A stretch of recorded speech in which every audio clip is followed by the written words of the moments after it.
برجلك هذا مغتسل بارد وشراب إن الحمد لله نحمده ونستعينه ونستغفره ونستهدي ونتوب إليه ونعوذ بالله من شرور أنفسنا وسيئات أعمالنا من يهده الله فلا مضل له ومن يضلل فلا هادي له.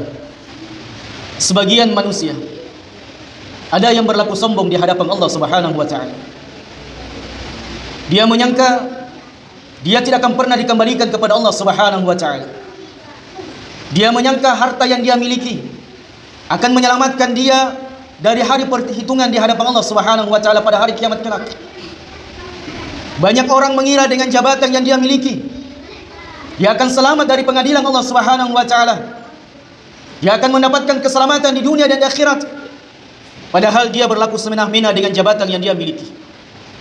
Dan demikianlah zaman rahmatullah. Di antara sifat karakter manusia adalah suka berlaku sombong, suka berlaku angkuh di hadapan Allah Subhanahu wa taala, dan juga berlaku sombong di hadapan manusia. Allah Subhanahu wa taala berfirman, "Kalla innal insana la yatgha Allahu istaghna." Sekali-kali tidak. Benar-benar manusia itu sering melampaui batas, berlaku sombong di hadapan Allah, berlaku angkuh di hadapan manusia. Allahu istaghna. Kapan itu? Adalah tatkala manusia melihat saya punya harta, saya punya tanah yang luas, saya punya deposito yang banyak, saya punya banyak fulus. Dengan uang itu saya bisa hidup lama, saya bisa berobat ini, berobat itu, bisa membeli barang mahal, bisa hidup makmur di kala manusia sengsara. Demikianlah manusia zaman rahmatullah. Seperti halnya Firaun. Tatkala Allah Subhanahu wa taala mengutus Nabi Musa bersama dengannya Nabi Harun alaihi salatu wasalam untuk mengajak Firaun, dia tunduk dan patuh di hadapan Allah, meninggalkan segala bentuk kezaliman.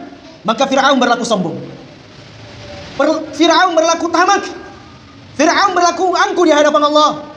Sampai-sampai Firaun mengatakan kepada Musa, "Ana rabbukumul a'la." Saya ini Tuhanmu yang paling tinggi wahai Musa. Saya ini manusia yang paling hebat. Di tangan saya kerajaan Mesir. Di kaki saya mengalir sungai-sungai. Saya mampu menghidupkan dan mematikan. Saya mau bisa membunuh siapa saja yang saya inginkan. Demikianlah zaman rahmatullah. Tatkala Firaun melihat dirinya adalah sosok raja yang tidak bisa menggantikannya, tidak ada yang bisa mengalahkannya, maka dia pun berlaku sombong dengan jabatan yang dia miliki, berlaku semena-mena terhadap Bani Israel. Namun lihat zaman rahmatullah, bagaimana akibat orang-orang yang sombong di hadapan Allah, termasuk Firaun. Allah tenggelamkan dia bersama dengan bala tentaranya. Dan tahukah kita zaman rahmatullah, tatkala Firaun ditenggelamkan oleh Allah, pada saat itu dia sadar ternyata jabatan kekuasaan yang dia miliki tidak bisa menolong dia.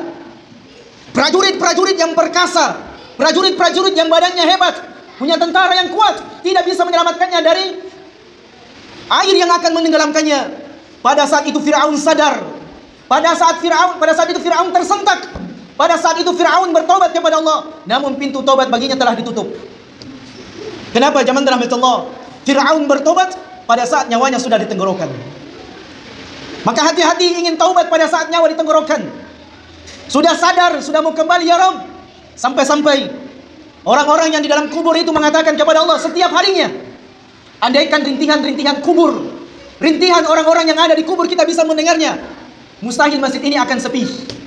Mungkin 50 jam kita ada berada di masjid, kita beribadah kepada Allah, karena kita takutnya dengan dahsyatnya siksaan di dalam kubur. Itu baru dalam kubur. Bagaimana di padang mahsyar nanti zaman rahmatullah?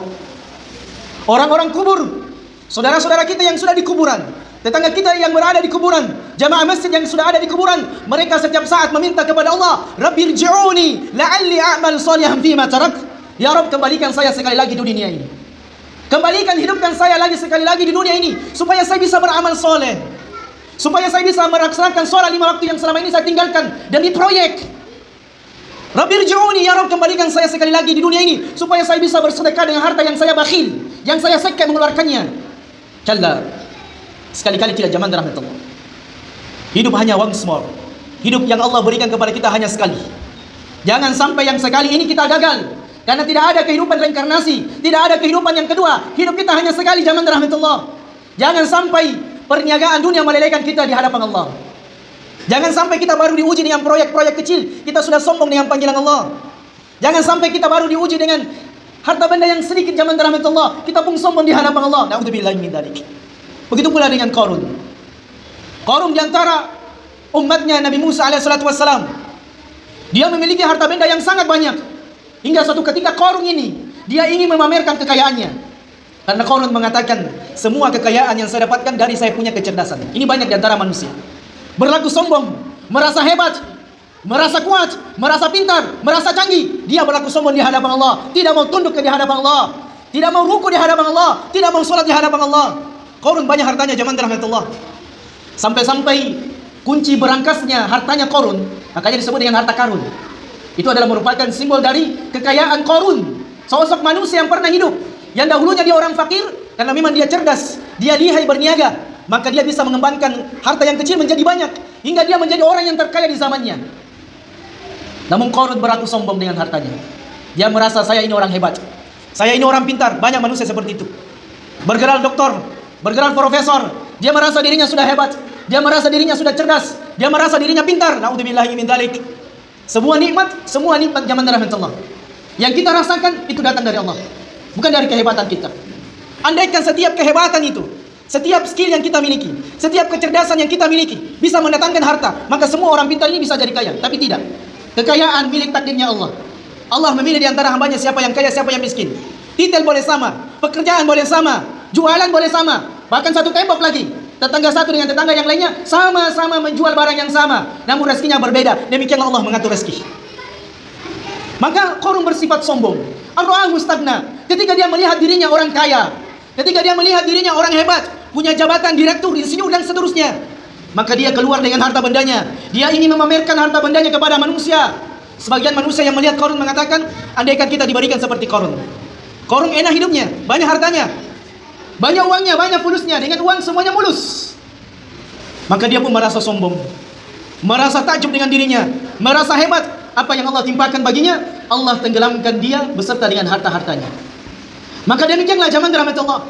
Tidak ada satupun manusia, ini sebuah kaidah yang besar dalam kehidupan, tidak ada satupun manusia yang berlaku sombong, yang berlaku angkuh di hadapan Allah, tidak mau sholat, tidak mau bersedekah, cuek dengan agamanya. Demi Allah, Allah akan membinasakannya di dunia sebelum dia dibinasakan di dalam neraka Allah Subhanahu wa taala. Jemaah Jumat yang dirahmati Allah, saudara atau aku kama tompa saya batangku nikah hadir. Hidup ini tidak lama zaman rahmat Allah. Apatah lagi kita melihat dunia semakin tua, dunia semakin menuju kehancurannya. Tidak bisa tidak. Hari demi hari kita akan melihat banyaknya kerusakan, bencana alam di mana-mana. Ya termasuk banyaknya perubahan akan menimbulkan banyak banjir. Maka dunia bukan tempat kita. Akhirat zaman rahmat Allah, akhirat yang Allah telah persiapkan cuma dua tempat, surga atau neraka. Kita di dunia ada batasnya, kekayaan ada batasnya, umur ada batasnya. Sampai kapan kita akan menikmati hidup? Tidak lama, hanya 60-70 tahun umur manusia. Tidak lama kita hidup zaman rahmat Allah. Maka manfaatkan sisa umur yang Allah berikan kepada kita. Kita datang kepada Allah, memperbaiki kualitas ibadah kita. Ni pakabajiki sambayanta, kita perbaiki kualitas salat kita zaman rahmat Allah, perbaiki kualitas sedekah kita, perbaiki kualitas zikir-zikir kita. Sebab siapa yang memperbaiki ibadahnya, Allah pasti perbaiki dunianya. Ini kaidah penting dalam hidup. Siapa yang ingin baik hidupnya, perbaiki saja agamanya. Allah akan memperbaiki hidup seseorang, dunia seseorang apabila dia memperbaiki akhiratnya. Dan sebaliknya, siapa yang ambisi mengejar dunia, terus-menerus mengejar dunia, hingga Allah mengatakan alhaakumut takatsur, bermegah-megahan telah melalaikan kalian hatta zumurtumur maqabir, tiba-tiba kalian berada sudah di dalam kubur. Bermegah-megahan, berlomba-lomba mengejar dunia, kita lupa bahasanya kita akan mati. Dan betapa banyak orang mati sementara bekerja, betapa banyak orang yang mati sementara sibuk dengan kegiatannya. Maka zaman rahmat Allah, manfaatkan waktu dengan sebaik-baiknya, sisa umur yang Allah berikan kepada kita. Dan ingat, menjelang hari kiamat, maka dunia akan semakin goncang. Kita tutup dengan doa, mudah-mudahan kita diberikan keistiqomahan, Allah berikan hidayah kepada kita, Allah memberikan kepada kita kualitas beribadah kepada Allah Subhanahu wa taala sampai kita berjumpa dengan Allah Subhanahu wa taala.